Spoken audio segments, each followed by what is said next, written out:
Hello, everyone. This is your host, Jackie Greggs.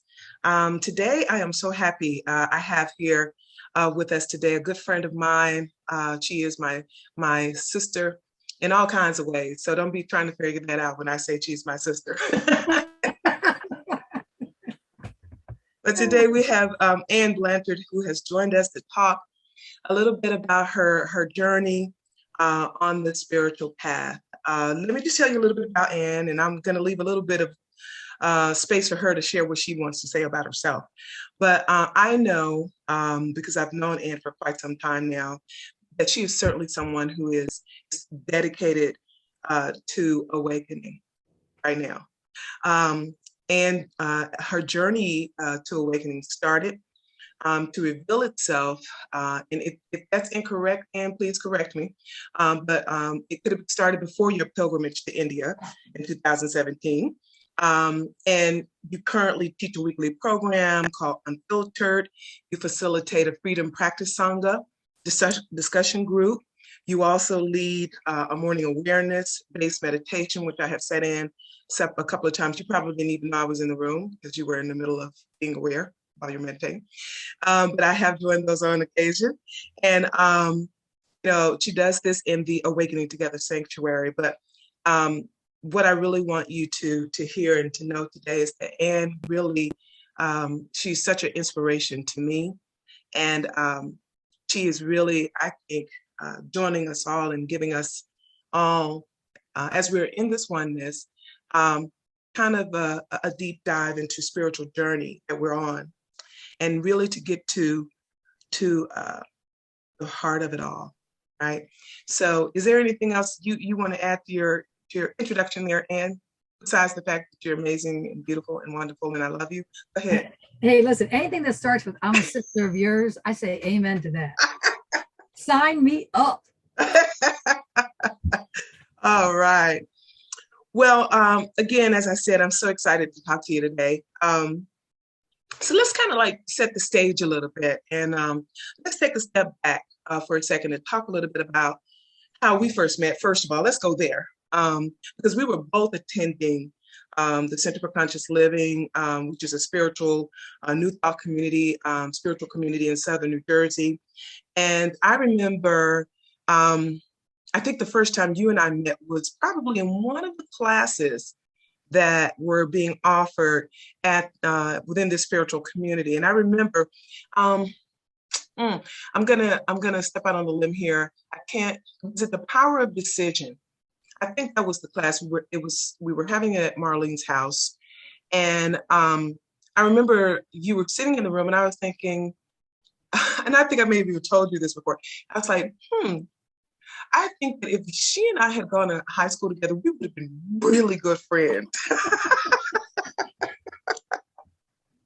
Because it was just something, I was just really clicking with you, and but that's kind of a little bit how we met. Do you remember it that way? Oh yes. What I remember, Jackie, is I was very, as I'm sure you know, I very ill. I just really wasn't well. I had a lot of physical issues, neurological issues. And so my whole goal was, this class was in a town called Sentiments, in the town where I live, happened to be in that very, my goal was to get up, to get dressed, to get in a car and to drive there by 7:00 at night.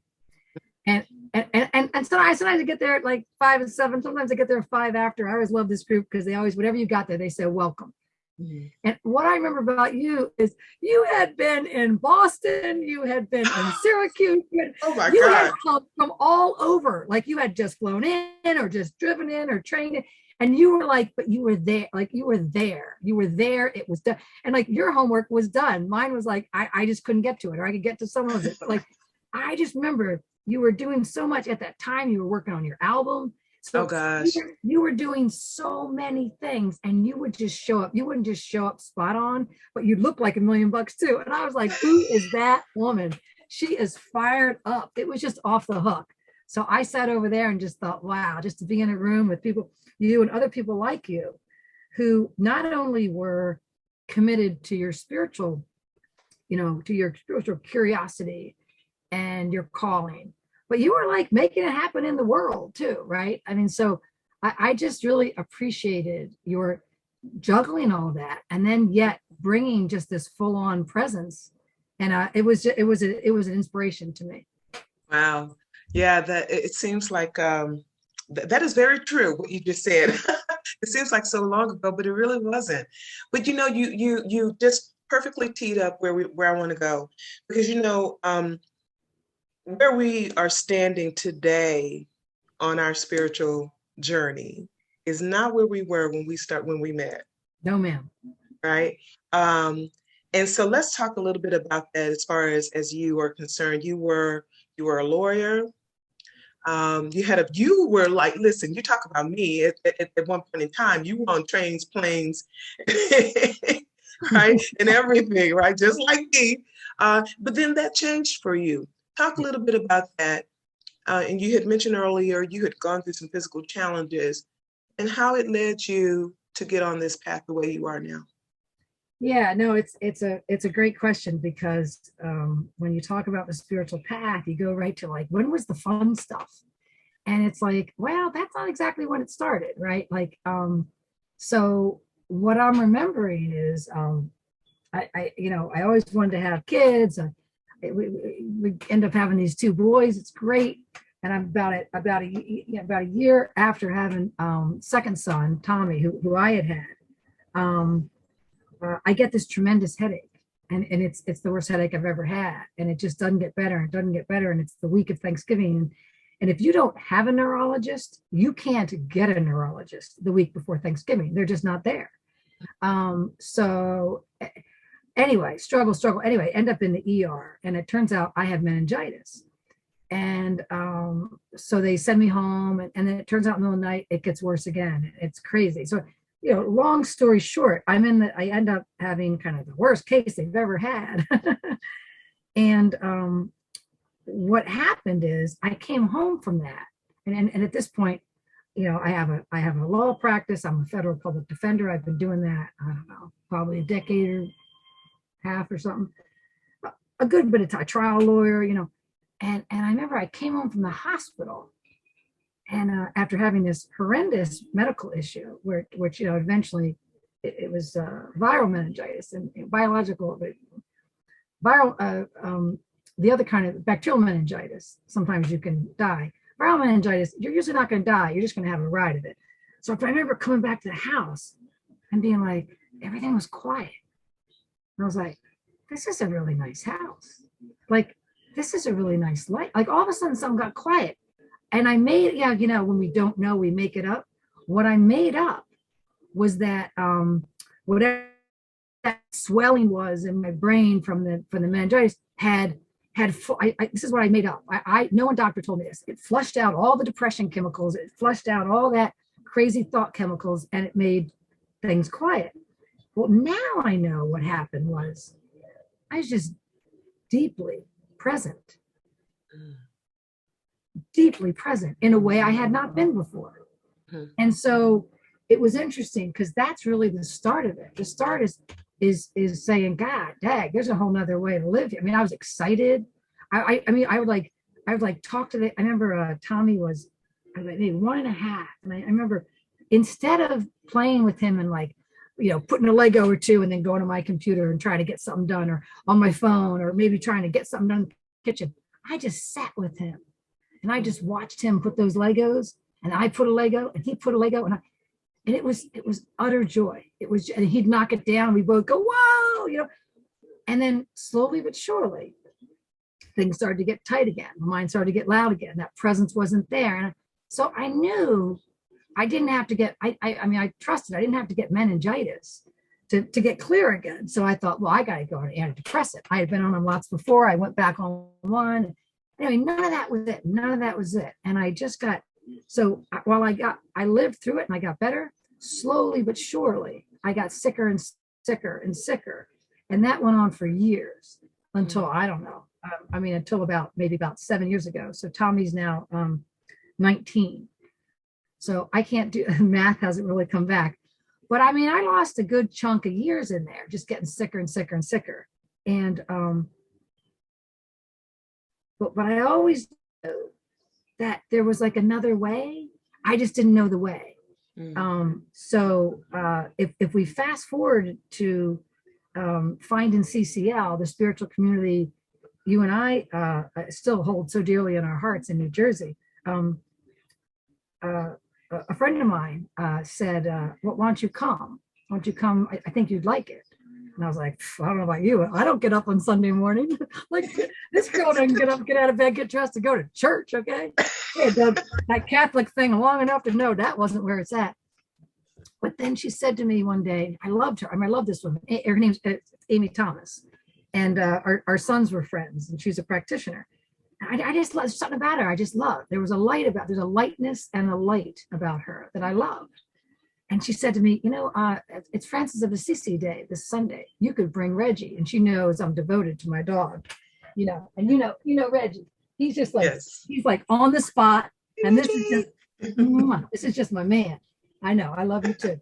So I was like, all right, I ain't getting up church just, but I can bring Reggie. He's going to get blessed or something. I don't know, something about that. And I walked into that church and I saw these people that were legitimately happy.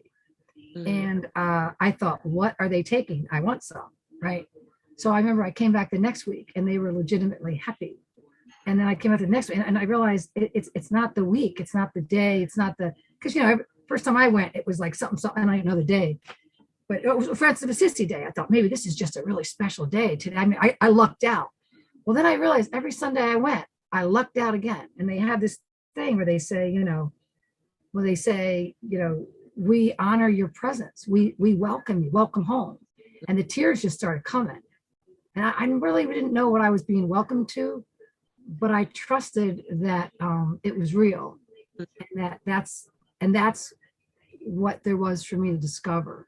And so it cracked this little illusion that still being sick. And by that time I had, daily persistent migraines, and I had all this fibromyalgia, and it was hard to even have I'd go into church with a ball cap and a pair of sunglasses because I couldn't handle the light and I couldn't handle sounds, and everything ached, and I had a CPAP and I had restless leg, and I had probably about 5 or 6 different diagnoses because everything just kept mixing with everything. It was just an enormous inflammatory process. But through that haze, I felt a light and a lightness, and I just knew there had to be more, and I just trusted that. And so I just kept coming back, and then I of course met people like you. Yeah, well, just listening to your story is so interesting because none of us really know what we need on this path, right? We really don't know. And if we try to make it be whatever we thought, well, first of all, that's probably not a good idea. But even if we tried to, there are things we probably, if left to us, our own device, we probably, I'm not going through that. I don't want to go through that. We don't want to go through anything that's uncomfortable. I think that's just a human way of being. But it is those experiences that help bring about something else, right? It seems like, and this is me standing out on the outside looking at it, but it seems like there were a whole lot of things that happened to bring you to where you are now, and that piece of it was part of it. Without a doubt. Without a doubt, right? Yeah. So let's kind of, I'm gonna fast forward you a little bit. There you go. And let's go to India. Talk to us about your pilgrimage to India, what you experienced while there. Yeah, no, I appreciate that because and you say fast forward, but it wasn't that long in time. Okay.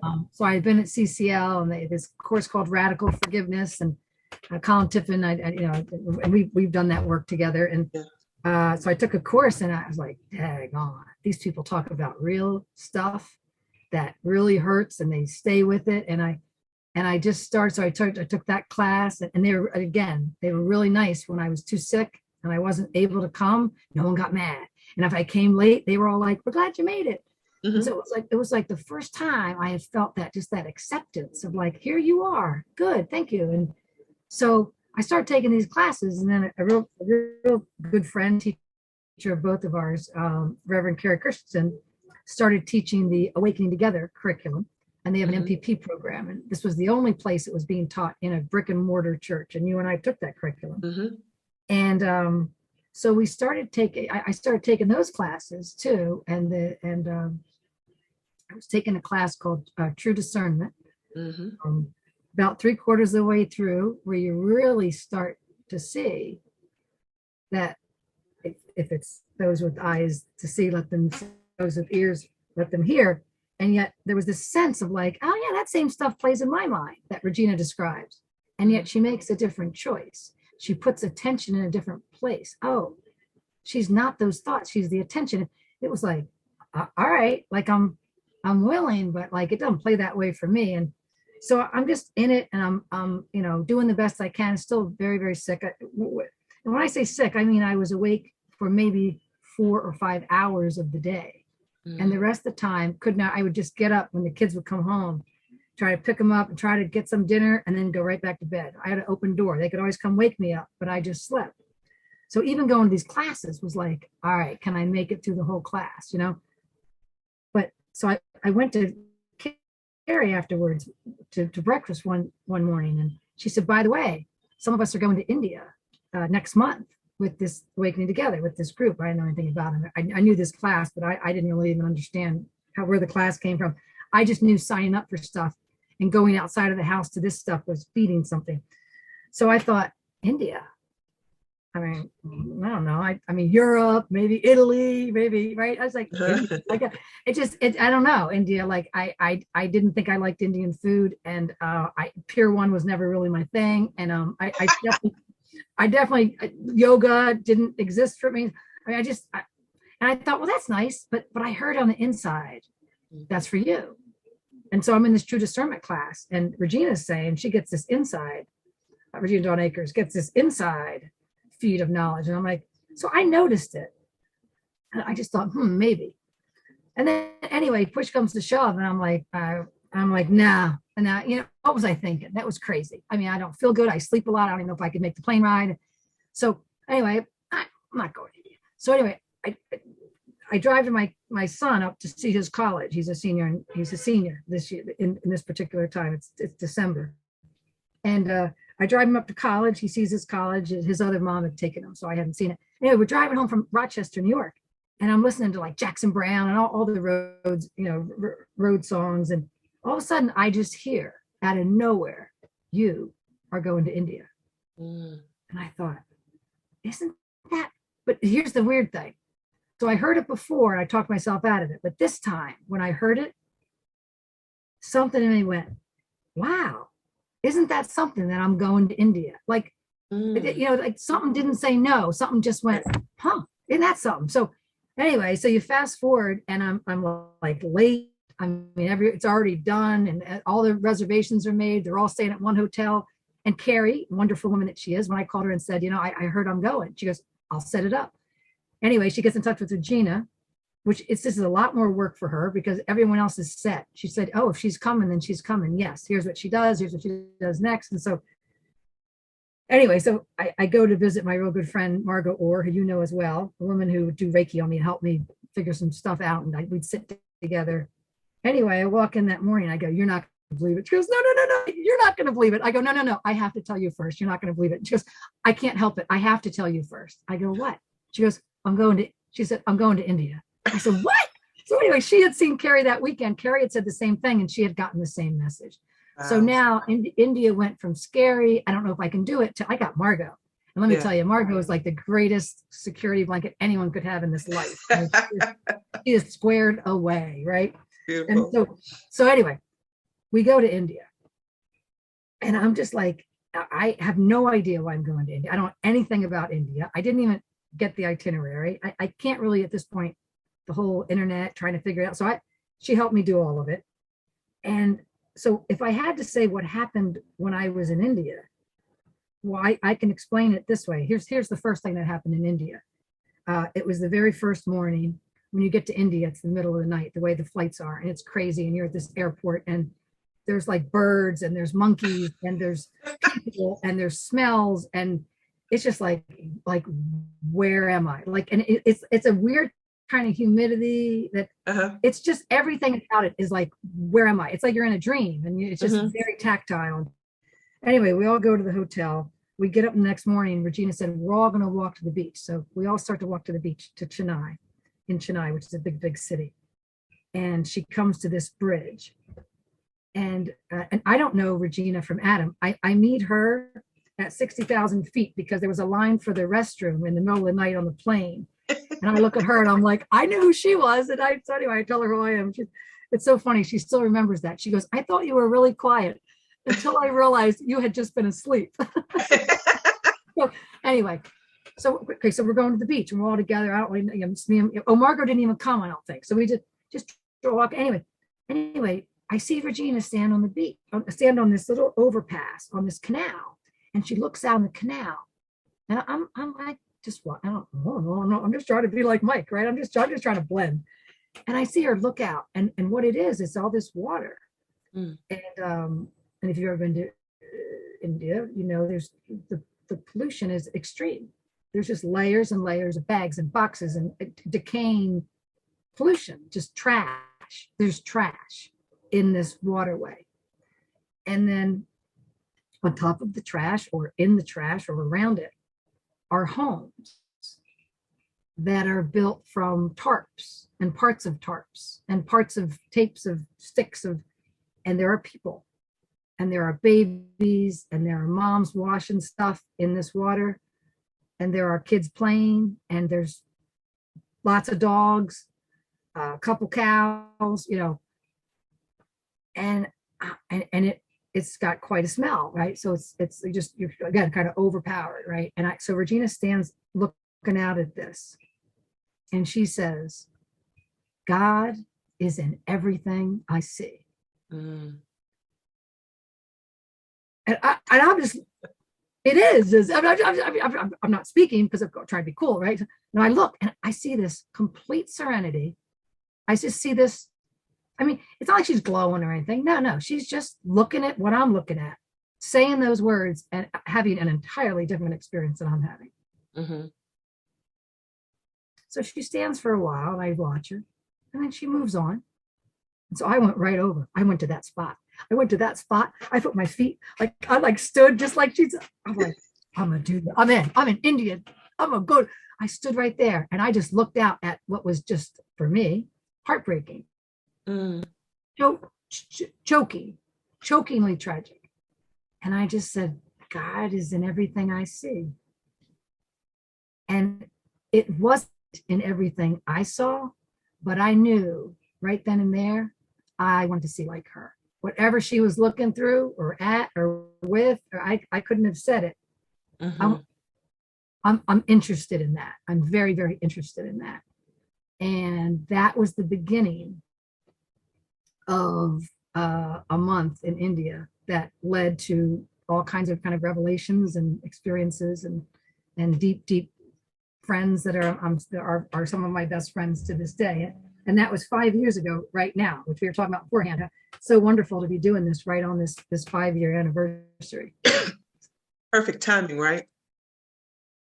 Well, you know, you shared a couple of things. One, I wanted to just kind of talk a little bit about something that does happen for a lot of people. And that is when you really start to hear that inner guidance. And it's not that the inner guidance isn't talking all the time, right? It's just that sometimes if you're not used to hearing it, you will doubt it. You will ignore what it's saying until there is a moment, and there always is, where like you were on the road driving, and then boom, right in there was guidance to go. And that was an opportunity and a time where you said, all right. So on this spiritual journey, right, there is that listening, and learning how to listen, because we really don't, we're not taught for the most part how to listen to inner guidance. We don't even know it's there majority of the time, right? But there is that listening to inner guidance. And then there's that other piece that you did, which was surrendering, right? So not only did you listen, but you surrendered. Because we can hear things and go, yeah, all right, no, nope, nope, nope, nope, nope, nope. At some point for you, there was a surrendering, and then you did as you were guided to do. So, you know, standing where you're standing today, right? And here's something else I wanted you to address. Like, you know, there is new thought teachings, and there is, you know, that may bring you to the door, right? Or may bring you to the path. That's probably a better way of saying it. It may bring you to the path, but then something else takes you a little further on out there. What was that for you? Because we both came through that new thought, you know, community, and we're still very much involved with it. Love, because there are, to me, that's my family. That's my family right there, right? So I'll Yeah. always be involved with that. And to your point, just like you had mentioned earlier with Reverend Carrie Christensen, I mean, if it wasn't for her, I wouldn't have known about those classes, about, you know, waking together. I wouldn't have known it. So Maybe. lots of love for her, but something along the way, and you started going a little beyond that. What was that for you? What was bringing you further along the path for you? Yeah, and I appreciate the question, and I guess I would go back to a comment that you made, that you prefaced it with, where the guidance is there. We can doubt it. We can not even recognize it. We can still believe that the thinking mind holds the answers. And like, oh, good, guidance is another thing I'll take to the committee of the thinking mind, and we'll let you know. Thank you. And I guess what I kind of get the prompt that's most important to emphasize is that when I was driving that second home from Rochester, and I heard you going to India, I, Anne, did not surrender. Mm. I didn't even know that word surrender. Mm-hmm. I didn't know anything. When it came, you're going to go to India. Then what then came is, wow, look at that. It was an inner recognition that was so. And what I'm perfectly clear about is I didn't do any of that. I watched that. I watched something instead of going, no way, this is, I can't, and all these, I watched something else go, and it is, and this is so, or whatever you wanted to say. But that's grace, right? And that's the gift. Now, I still could have run circles around it, apparently, but that's not what happened. And what I'm very clear about is I didn't do or not do. I was really, truly, truly observing right then. And so, and the reason that for me, it's so important to stop and say that, like for myself, slowly and clearly, is because mind wants to jump into everything, right? Be like, oh, good job. Hey, nice, you know, and also wants to go, oh no, you blew it. And you know, neither is true. Both are chatter, right? And so getting to the point where the humility is there to say, for everyone that doesn't occur to, but for the grace of God go I, and for everyone who that does occur to, grace took the wheel for a second, and just to sit in the wonder of it. Because now, but that leads me to your next question is, when did, you know, okay, so you figure out your, you know, maybe you're not driving, but the car you're in starts to kind of grip the road a little better, and you're noticing that. And what I can tell you is,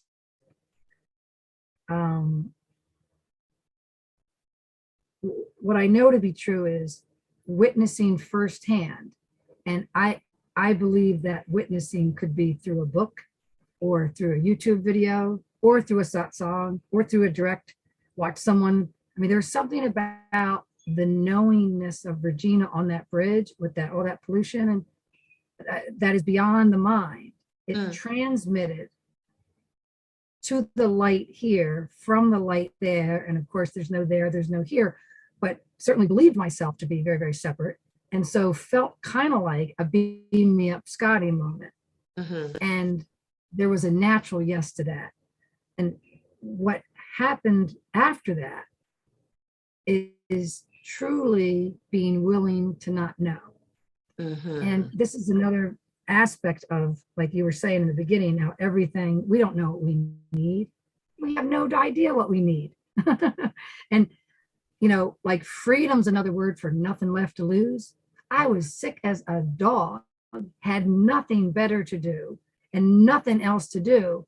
And so while I'm in India and while I see this, like, I don't see a light. I didn't see any light that day. I felt a light that I described as seeing a light, but it just was all here. It's not, it didn't start to glow or anything, right? And that trash was nasty. So, but something lit up in here, and there came a point where I knew I wanted to trust that more than I wanted to trust that thinking mind. And the gift I had was that for the next, I don't know, probably 14, 15, 17, 18, 19, 20 days, I had Regina not on a pedestal, but as a beacon to just look. And as I came to see that this, so you know, God is in everything I see. She was practicing the ACIM lesson for the day. Yeah. That was her lesson. And that lesson Right. to say it a bunch of times and be indiscriminate about what you look at. And right. And so I didn't have any, I didn't know what ACIM was. I didn't know what a lesson was. I didn't know about saying, what I was willing to do was I was willing to trust the feeling, the knowing I had that light was for me. That's what I was willing to do. I was willing to trust that, having no idea what any of the rest of this stuff is, you know? That's beautiful. And it is so interesting that you mentioned that lesson because I want to say, give me just a second. I got to find it. I feel like if I don't find it, I got to find it. The lesson, which one that was in the course, because we just went over that not too long ago. I'll find it later. But that when you said that, I was like, I just finished reading that lesson a few days ago.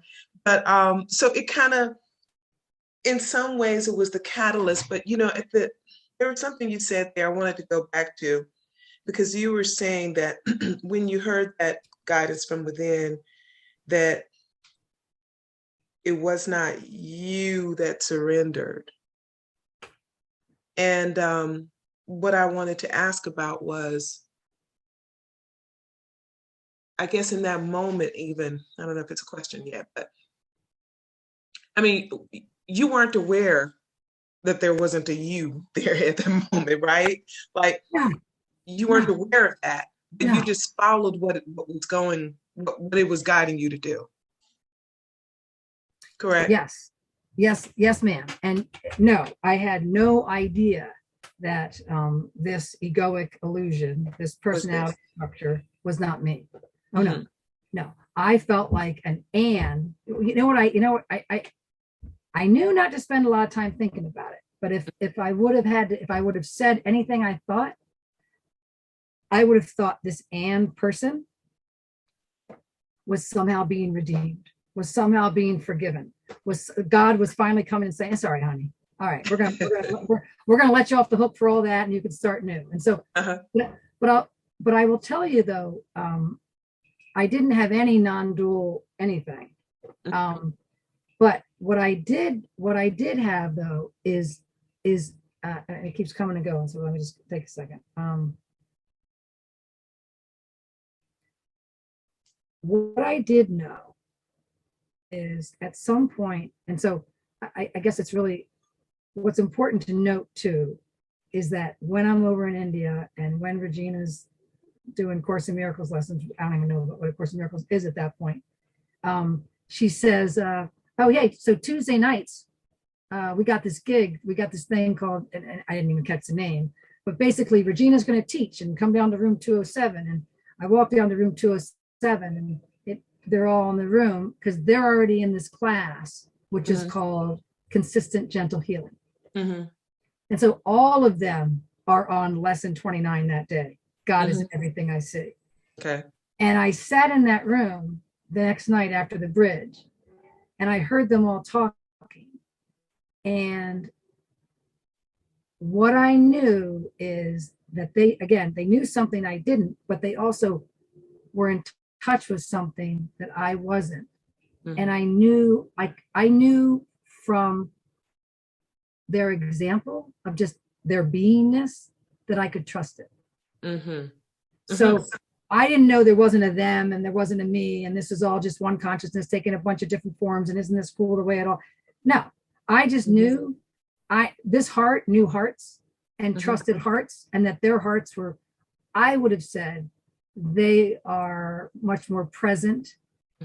They are much more alive, and they are much more tuned in, and also able to talk about the hard stuff too. So not just the glowy, happy stuff. And you know what? If I had to say, if it was a word, that they were more free. Yeah. I knew they were more free. And I knew from seeing them, and all different iterations, different flavors. There was a lot of people on this trip from a lot of different countries. So they weren't all Regina, just that at that kind of the ascending apex of openness. Yeah. And yet there was a freedom that I couldn't have denied.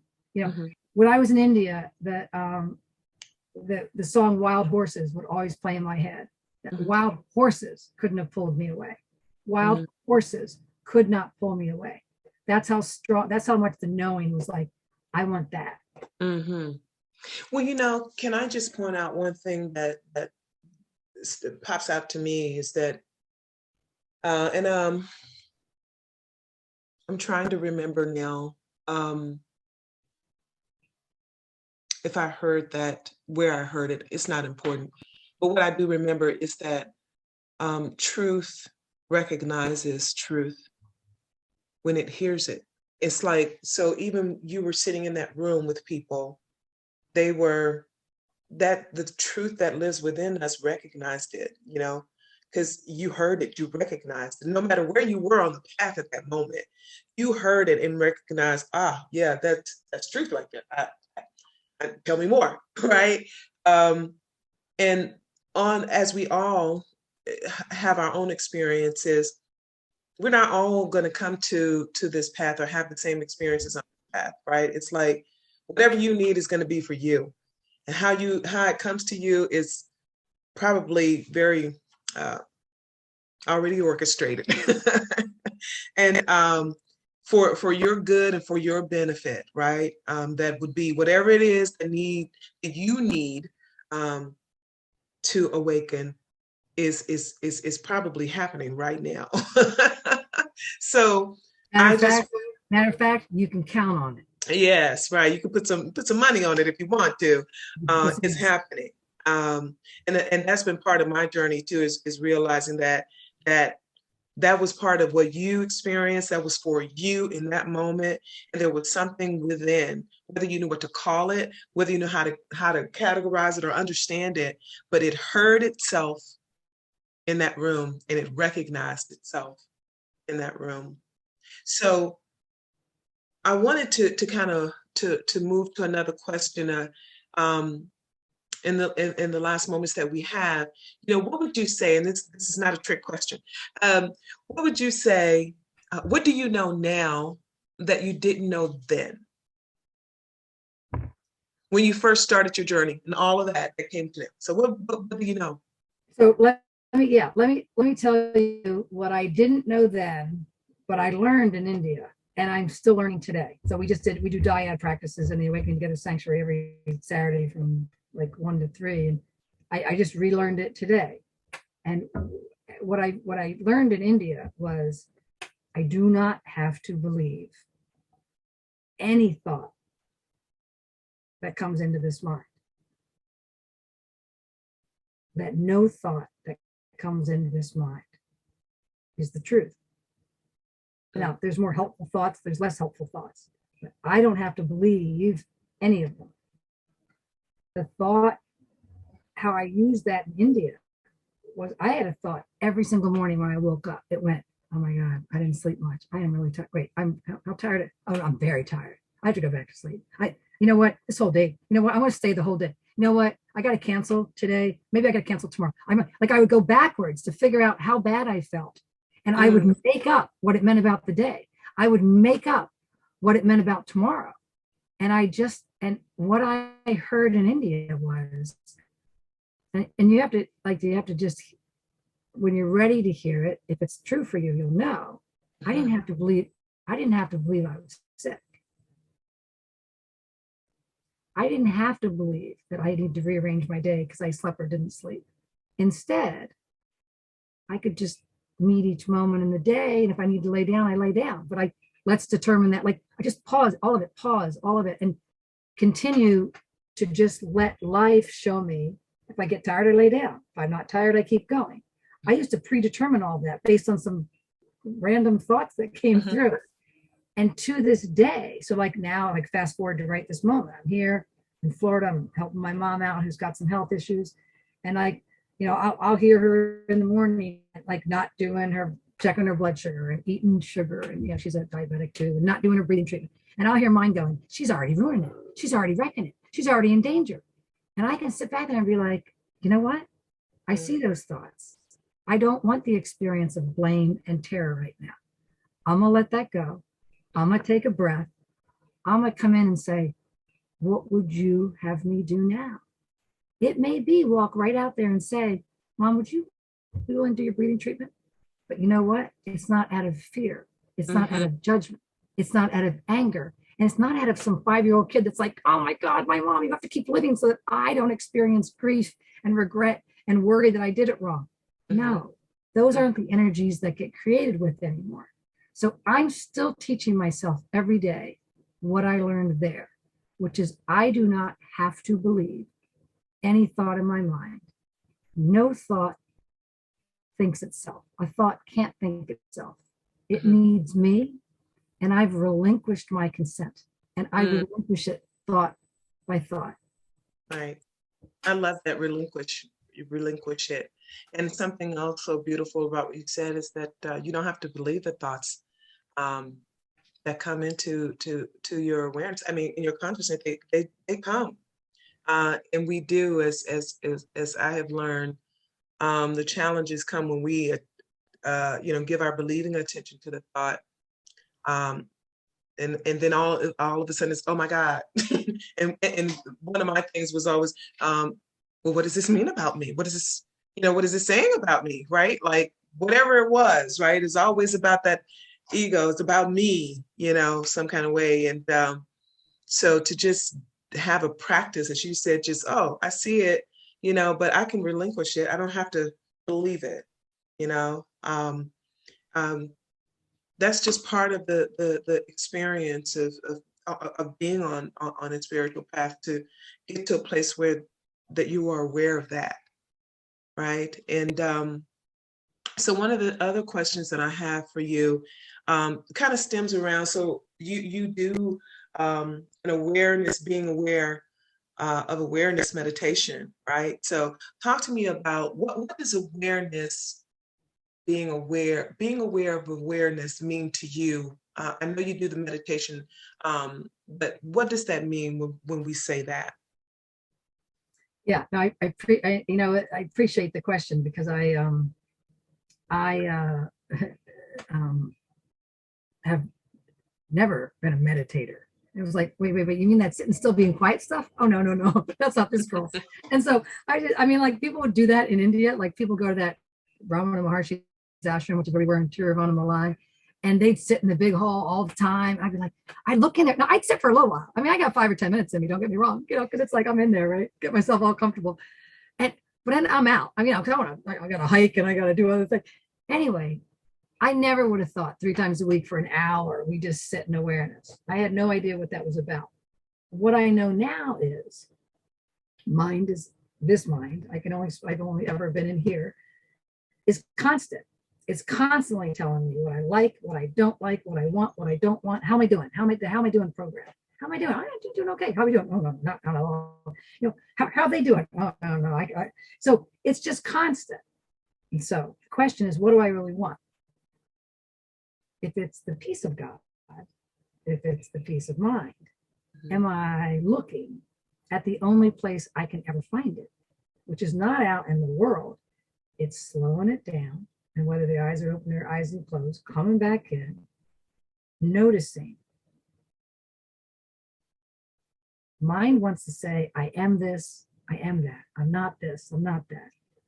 And all I really know is that I am. That presence is here. That consciousness is conscious. And that there's an awareness of these words, right? There's awareness of beingness. And when I check out that space, like, is it always here or does it come and go? It's like this living meditation now to check to see, is it always here? Do I always have full awareness of the fact that awareness is here? Have I ever had an experience awareness wasn't present? And the more attention I put on awareness, the more that knowingness grows. And the more distant are the sounds of mind telling me about what I am, what I'm not, because I can't even find an "and" in there. I can't find an "and." I can't find it. It's deeply impersonal. It's just this knowingness of existence, aliveness. And when I give attention to that, it allows it to be seen that everything else is an object that arises in that awareness. It's going to rise for a while, it's going to fall. It's going to rise, it's going to fall. And it makes it more likely that I can live that presence, that distance in life as it's happening. And I can center back into, fall back into, drop back into the presence, the wisdom that knows how to be with this moment differently. Because it's that presence that sees the arisings of right-minded thoughts and energies, and it sees the arising of wrong-minded thoughts and energies. I don't have to pick either one. Mm-hmm. They're both arising, I see them, and I can turn attention back to what sees it. And that is the peace and the stillness and the presence that then what? Nothing. Just is. And if you would have said that to me a year ago, I'd be like, and then what happens? But I got the guidance during the pandemic to just offer that 3 times a week for people just to land, because there was so much fear and there was so much other energy going on in myself too. As you know, my mom's immunocompromised, and COVID became this huge oh no, and it's just been the biggest gift I give myself, is just to fall back in to that space and just stay there for the sake of it, not because of what it's going to get me, and not because of what I'm going to see or know, but just trusting that that is that unmanifest consciousness. That's just that place of peace. You know, something you said there made me want to, for anyone who's listening to this podcast and, maybe they're new to this sort of information. I know when I originally heard the terms, being awareness, aware of itself, that used to really drive me nuts. Can I just be honest? Because I did not know what that meant or how to experience it. And then I realized, you know what? There is no how to experience it, because you're experiencing it all the time. You may not be aware that you're experiencing all the time, right? Because as soon as you put your attention on awareness, there you are, right? It's not like some let me sit here and contemplate how to be in awareness. It's not like that at all. And I know just from my own past experiences, if I were to let the thinking mind or the mind get in there, it wants to complicate it. It wants to make it so complicated. But I think the way you summed that up was really beautiful in this sense. Just sit there and be, right? And and turn your attention to what is aware, because it's always just right there. And what's usually with it is a thought that says, wait, now what? Okay, but who hears the thought? What hears the thought? I mean, thoughts can't think themselves. What hears the thought?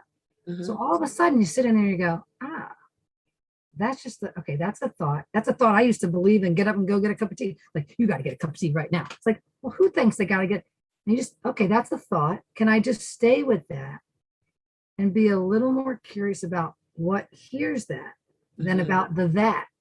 And sometimes it's yes, sometimes no. Mm-hmm. But either way, you can feel it's like that warmer, colder game we used to play, right? You can tell when you're the stiller and the more curious you get, and you have to be willing not to know. Mm-hmm. You know, that's the key. That, I think that's kind of the fertile ground, right? That's like where Jesus puts down the seeds, and sometimes they're too hot, and sometimes, but this is like, be the good soil and don't know, and trust that not knowing is the birthplace of every revelation. Because if you already knew, it wouldn't be called revelation, would it? So true, right? There would be nothing to be revealed. It was like, shit, I knew that. And we would call that shit I knew before. That's right. As we wind down here, the name of this podcast is called Come Empty, right? And that was born out of a conversation I had last year, I want to say it was, with Bill Free, and we were talking about the Pure Presence conference that was coming up. And he had asked me, he says, if there was one thing you wanted to say to the audience, about this conference, what would it be? And I said, oh, and I didn't think about it. It just came out. And it came from a deep within me. It's like, oh, just come empty to the conference, so that whatever is there for you, you have space to get it. So when I think about the spiritual path, most of us, right, we don't come empty. We don't even know what that means, right, on this spiritual journey. We come with all of our stuff, right? And it's often stuff that might be standing in the way of knowing who you truly are. And then you kind of go through this process of releasing all of that, kind of clearing out the gunk, if you will, as you're on that path of awakening to who you truly are. And so I know that in the Course of Miracles, I've heard it said many times that the Course of Miracles itself, it is this way of undoing everything that you thought you knew. So when you hear a phrase like "come empty" to something, or what does coming empty mean for you? As you have been on the path, maybe you didn't start there in emptiness, maybe you're not even empty now. But when you think about it, what does that mean for you? For me, it's the most fertile ground. It's sacred. It means I don't know what anything is for, and I'm willing to stay not knowing until I'm told. My. Right. Just sit with that. Well, it's that devotional space of I trust it. I trust it's God's will. This is destiny unfolding every moment. God's will. And stuff happens, and I was like, all right, I do not see how this is God's will. And am I willing not to know? Am I willing to have no idea what this is for? And just come empty. and ask. Mm. And it's that line from the chorus always comes back to me. The thought of God cannot return to the mind that doesn't turn towards it, that fire it, right? So it's not just for me the empty, it's the empty and then asking to be filled. But it's God's will. It's thy will, not my will, right? So it's okay, want to be filled, it's natural, but we got to be empty before we can be filled. And what do we want to be filled with? Because mine's already putting stuff in it, and we're just like, we look right at it and be like, no thank you. That's just discernment, right? No thank you. You came in from mind. I know right away that is not what I want to trust. I want to trust another source that is not of me and not from me, but it somehow comes up through me and to me, and trust in that. Yes. Oh man, I wish I had like one of those little audios. You know how people would play like the artificial like hand clapping applause, but instead mine would be finger snaps, Ian, finger snaps. Exactly. Amen. Well, that is going to wrap up our time. We've been talking to my dear friend Ann Blanchard, someone who I would certainly say is not only shining that light, but being that light. You know, you can't shine it if you ain't being it. And she certainly is a shining light that is helping to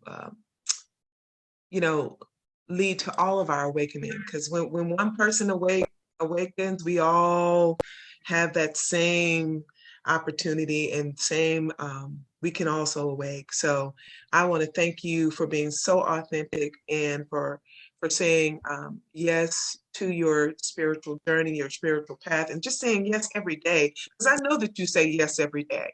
I hear it in your voice, I feel it in your spirit, and thank you for being on the show today. Thank you.